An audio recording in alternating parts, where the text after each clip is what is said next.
A single line in a financial report shut down part of one of the world's biggest car makers.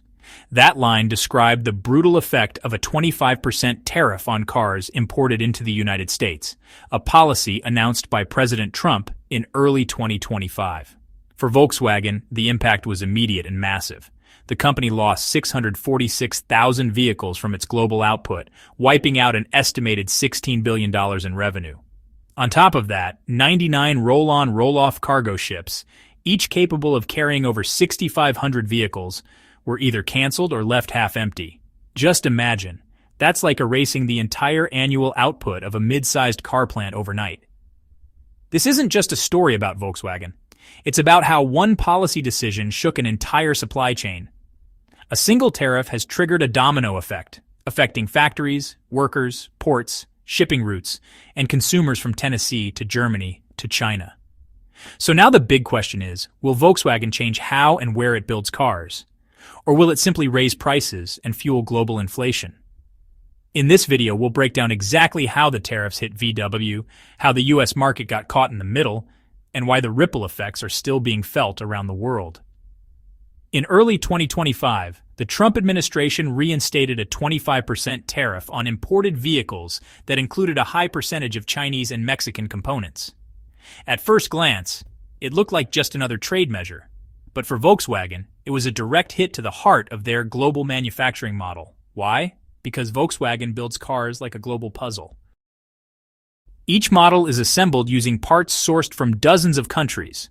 A Jetta might have batteries from China, aluminum castings from the Middle East, turbochargers from Europe, and semiconductors from Taiwan. These components are shipped to assembly plants in Mexico or the United States, then finished and sent off to dealers across North America. But the new tariff punished cars if more than 30% of their parts came from outside the US-Mexico-Canada agreement zone. That threshold hit many of VW's models, especially electric and hybrid vehicles that rely heavily on imported tech. Volkswagen's internal documents called this a volume-based decline. In simple terms, they lost 646,610 units of production. That's not a typo. To visualize that loss, it's like canceling 99 fully loaded car ships, the kind that travel between Europe and the United States every week. Suddenly, ports in Germany, Spain, and Mexico were loading fewer cars. U.S. dealerships had fewer models on display, and logistics planners were scrambling to figure out which cars were still worth shipping at all. This wasn't just a cost increase. It was a supply chain earthquake. The United States felt the impact of the tariffs faster than anywhere else. Volkswagen's presence here is no small thing.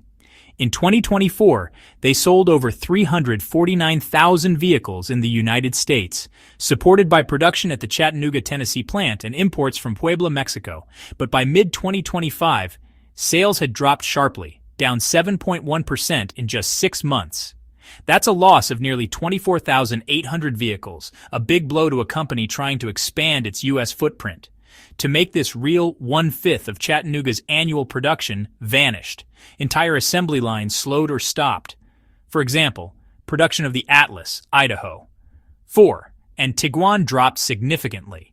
These are models Americans rely on, SUVs and crossovers that fill family driveways from Florida to Oregon. Why the drop? Because prices jumped. Tariffs added around $4,650 to the cost of a compact SUV. That pushed models like the ID. 4 passed the psychological $40,000 threshold, where many American buyers say, no thanks. Suddenly, a Volkswagen looked expensive next to a Hyundai Tucson or Chevy Equinox, and the buyers walked away. Volkswagen's internal report showed 11,240 order cancellations. These weren't just people browsing online. These were confirmed customers who backed out at the last minute. Some said, I won't pay for the registration and insurance on a car that's no longer a deal. Even more damaging, rental car giants like Hertz and Sixt canceled fleet orders, fearing high tariffs would crush resale values. With Tesla slashing prices by $2,000 on the Model Y, VW found itself losing ground on both the budget and electric fronts. The U.S. market, once full of promise, was turning into a minefield of lost sales and broken contracts. The cancellations didn't just affect sales numbers. They threw Volkswagen's entire logistics operation into chaos. Thousands of finished vehicles already shipped from Germany and Mexico were now sitting in distribution yards in Houston and Mexico City, undelivered. Why? Because customers refused to accept the new tariff-inflated prices. According to VW's internal data, 7,200 vehicles were technically sold, but never picked up. Now picture this. These unsold cars are sitting outdoors in ports, unprotected from the elements. And since they weren't pre-treated with rust-proofing chemicals because they were expected to go straight to dealers, they risk corrosion within 180 days. That means each day those cars sit idle, Volkswagen bleeds more value. With inventory piling up, VW floated a backup plan, re-exporting the cars to Canada or Chile. But that's not simple. Each vehicle would need changes. Headlight adjustments, speedometer conversions from miles to kilometers, and even bodywork modifications to meet local regulations. Estimated cost per unit? An extra $1,500 on top of the money already lost. Meanwhile, the shipping sector began to feel the sting. Volkswagen's shipping schedule involves over 300 round trips per year from major ports like Emden, Bremerhaven, Barcelona, and Veracruz. But now, 1 out of every 6 ships on the Germany-Spain-US route was either leaving half-empty or not sailing at all. Shipping lines like Wallenius Wilhelmsen, Ho Autoliners, and Mitsui OSK canceled voyages. The 6,700 car capacity, Auto Independence, sat idle in port. Global Ro-Ro freight rates plummeted from $1,600 to just over $1,000 per car, dragging down earnings across the maritime sector. The Jacksonville Port Authority in Florida even shut down operations 3 days a week to manage the backup. Storage yards filled with idle cars blocked access to other cargo. Port crews were sent home. Tugboat contracts were suspended. In short, a tariff aimed at boosting you. Behind every canceled Volkswagen is a chain reaction across dozens of factories, suppliers, and workers, most of whom never set foot in a dealership. When 646,000 vehicles vanish from Volkswagen's production line, it doesn't just hurt final sales, it shatters the entire parts supply network. Let's take the W Group's 2025 supplier portal as an example. It shows 24,300 seat cover orders canceled, 48,600 steel wheel contracts suspended, 89,500 semiconductor module deposits refunded. These numbers represent thousands of factories halting shifts or laying off workers. In Miskolc, Hungary, a steel wheel foundry scaled back production. In Sevdal, Germany, a cable harness factory placed 300 employees on temporary leave. Even upholstery suppliers in Eastern Europe and metal casters in Turkey saw contracts freeze overnight. It's a domino effect. Every missing vehicle cancels hundreds of small component orders: wires, screws, seats, dashboards, chips.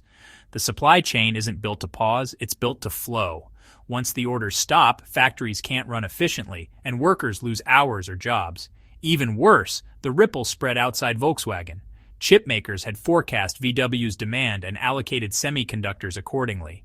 When those orders vanished, other automakers like Tesla, Volvo, and Stellantis weren't able to instantly pick up the slack. This intensified Europe's chip shortage, delaying other production lines that had nothing to do with Volkswagen's tariff issues.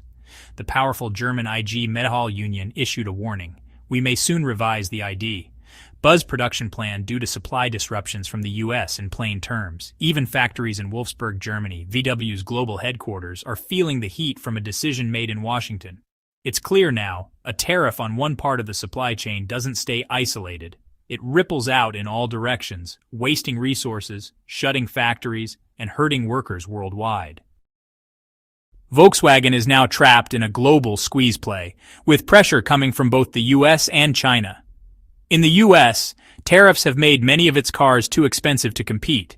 Even though some models like the Atlas and ID.4 are built in Chattanooga, Tennessee, over half their components come from outside North America. That means they still get hit by the 25% tariff once they cross the content threshold. The result?